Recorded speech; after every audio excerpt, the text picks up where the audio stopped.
challenge or being out of control. Mm-hmm. And I never saw it as being out of control. I just saw it as an opportunity to learn something new and how to make fun out of it. And so that's the way I viewed it. And then over the course of time, I realized, oh wow, you know what? I'm pretty good at this, and I Right. can entertain people. And it became another way to serve people. Mm-hmm. Because if you can entertain people, and then when their hearts are open, give them a solid message that'll encourage them, then that makes you feel good. It's meaningful. Yeah, I love how you put that to serve other people. Because you just mentioned it, what were some of your messages, or what ways do you felt like you were serving people? Because I think it's so fascinating. I mean, entertainment. I love entertainment, right? Because Yeah. it can take you to another place. It can give you some escapism for a few minutes. But in your world, what was your message?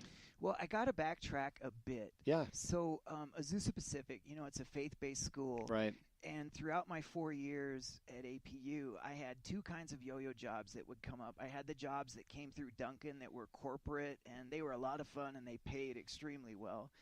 And then I was asked to speak in chapel at Azusa Pacific and to share my yo-yo tricks. Mm-hmm. And I thought people would just think that was the dumbest thing ever, but people loved it Yeah. because I had spent one summer while I was at Azusa. I went and I worked with kids in inner city Philadelphia. And I took my yo-yos with me, and it was a great way to get into kids' lives and to use the yo-yos as an object lesson to teach Bible lessons to them, other lessons of value and character and things like that. And so throughout my 4 years, I had these APU gigs and then yo-yo gigs that were yo-yo oriented. And at the end of my college years, I put my yo-yos down and thought, hey, you know what? I'll have a fun story to tell people about how I made pocket money in Yeah, college. sure. I didn't think there was a future for yo-yos.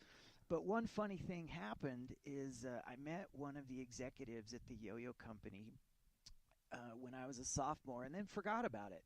But after I graduated, he contacted me and said, hey, Michael, I know you graduated and I've left the yo-yo company, and I want to know if you're interested in helping me start a company doing motivational school assemblies for children. Mm-hmm. The yo-yo will be our gimmick because they're going to love it, and we will have an opportunity to encourage kids and help them do their best in school. And I at the time, was considering 4 other job opportunities. And when he called and floated this idea by me, Jim, I got to say that first phone call, Yeah. I said, I'm in. I'm in. That's it. You That didn't just even sounds. hesitate. No, I didn't. I didn't. It's like sometimes you know in life and you just jump and you do it. And so that's a lot of foundation to get back to your question is what was the message? And the basic message that we shared in the school assembly, so this is post-college now, so Sure. it's gone from a part-time job just making pocket money to this became my career. That's pretty good pocket money, by the way. $25 an hour to start was pretty good. That's not bad now. And so, man, back then it was great. Yeah, it was good money. Yep, yep. So the basic message to the kids was to never give up, to encourage others, and to do your best. Yeah. And that was my day job, Jim. I got to encourage kids in schools every single day. It was a lot of work. It was fun, but I was speaking in 300 to 400 schools a year. And if there are any teachers listening to this, they know there are only about 180, 185 school days a year. Mm-hmm. So I was doing 2 to 3 schools a day, sometimes 4, Wow, and that's I was incredible. traveling. It was wild, but I loved every minute of it. So you made the decision to work with this partner. You took the Yes. phone call. You had 3 other job offers at the time. Yep. Can you give us an idea of what magnitude those other job offers were? Because I think that a lot of people struggle with making a decision about a career. Matter of fact, I'm doing some mentoring for a couple of people right now, and a lot of conversations come back to career choices. And you said it just felt right. You didn't hesitate to say yes. Yeah. What was the magnitude of those other jobs, and what felt so right about this as opposed to maybe one of the others? Well, I think when job opportunities come, the station that we're at in life has a huge impact on how we view things. And so I was, barely a year out of college, and I didn't have a lot of things to tie me down. I was free. Yeah. I was a free Okay. agent. So I was able to make my decision based on what was drawing my heart, what sounded fun and adventurous.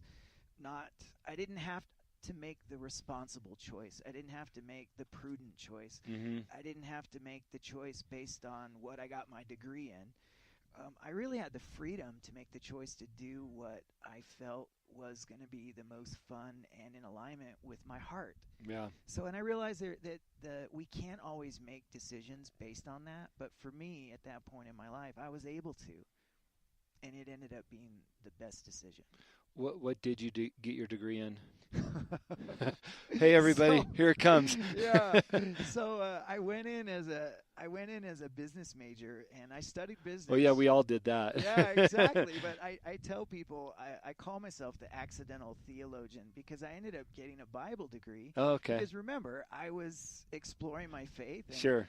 I took a lot of classes that were not part of my major as a business major, and one day I had a academic advisor ask me, say, "Hey, are you a Bible major?" And I said, "No." And he said, "You should be," because of all these classes. Because with my elective units, I was taking these upper division the Bible classes just because I was curious. Because remember, I was trying to find answers for myself. Sure. And I did, and it was great. And so, yeah, my my degree says I got a degree in religion with a biblical literature emphasis and a business administration minor. I ended up not finishing my business degree.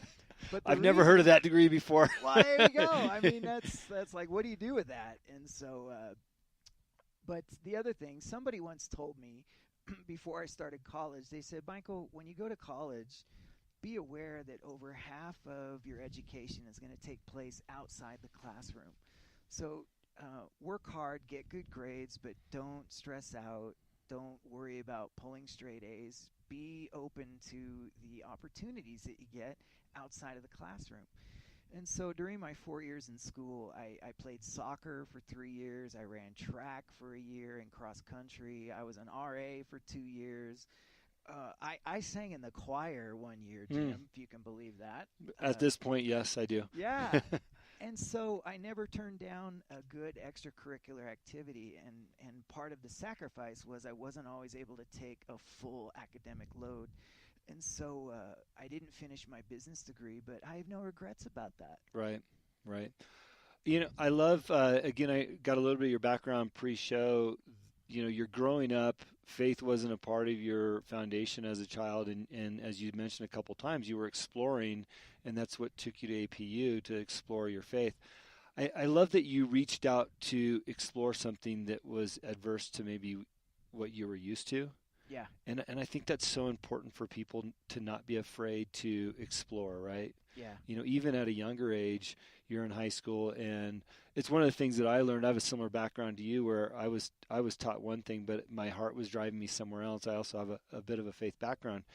But I think that applies across the board for anybody, whether that's a faith-based exploration or even if it's a scholastic-based exploration. Maybe they've been told that they can't, go to college, or they don't have the chops to go to school, or they're not good at studying. And I say BS. You're going to be able to do what you put your mind to do.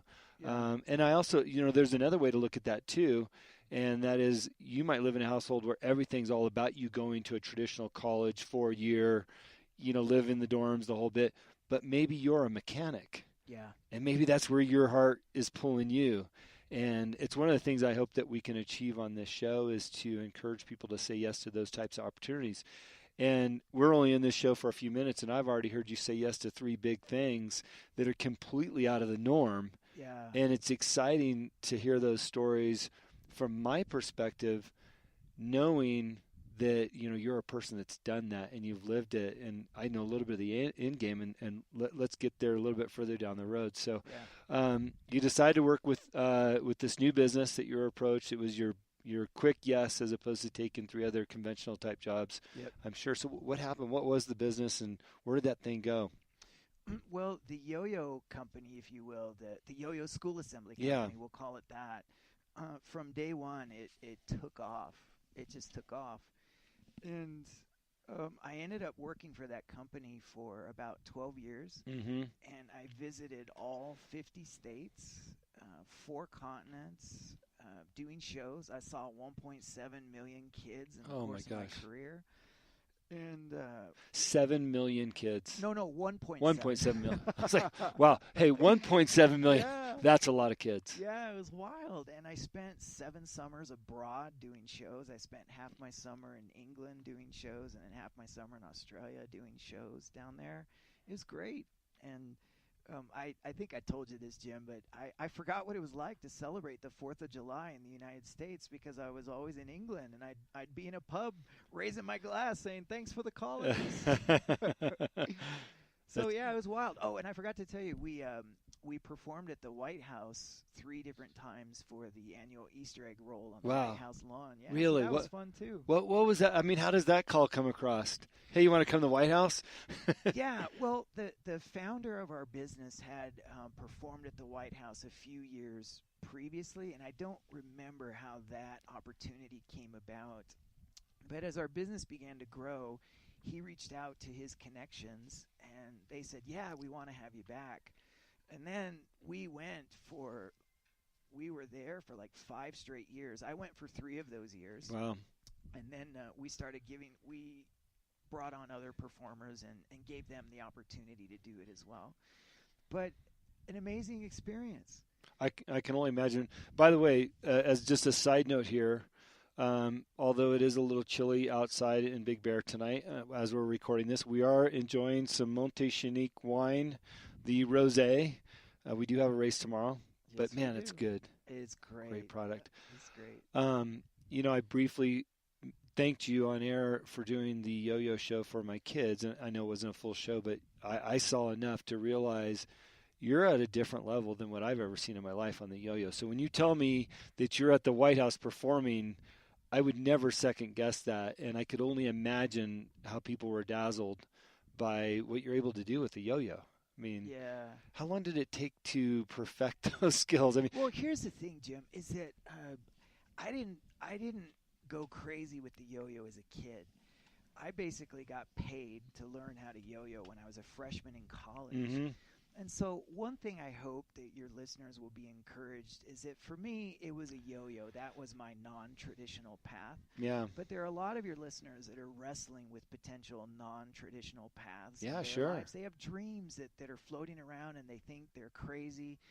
And I hope that they'll feel encouraged to just take the next step to explore it, because that's what I've done. It's just take the next step. This unfolded into this amazing journey where I got to do some incredible things, but it didn't happen overnight. It took me 12 years to do all of this. Yeah. And it's really just about taking that next step and nurturing that vision and being courageous in a different kind of way to follow that unique path. What's been interesting for me, and I appreciate you pointing that out about a non-traditional, approach to, career choices, is nowadays, things that I'm looking at and hearing about. Think about gaming, computer gaming, right? The kids that were gaming 5 and 10 years ago, and you're thinking, oh, the geeks in the house gaming. Those are the guys making $1 million right now, programming games and creating the most intense things you've ever seen. I'm not a gamer, but man, I would have never thought of about that as a career 10 years ago. Yeah. And that is one of the next biggest, fastest growing activities out there, and they need programmers and creators and all these other things. We're talking about computer gaming. So, if you're considering something non-traditional, you can turn it into a career and make something out of it. Because I think what happens is if you're passionate about something, it really bleeds into your work. You're going to succeed at it. Yeah. Yeah. So when you were wrapping up that business, what career choices did you have to make after that, and why? Well, I did it for 12 years, and that's a long time. And I traveled a lot, and I got tired. And not just because I was tired, I was aware that it was time to do something different. And so I chose to leave that business without a clear idea of what I knew the next step was. Mm-hmm. And that was a little scary. And there was a, I don't know if you're familiar with the quote by Teddy Roosevelt, the man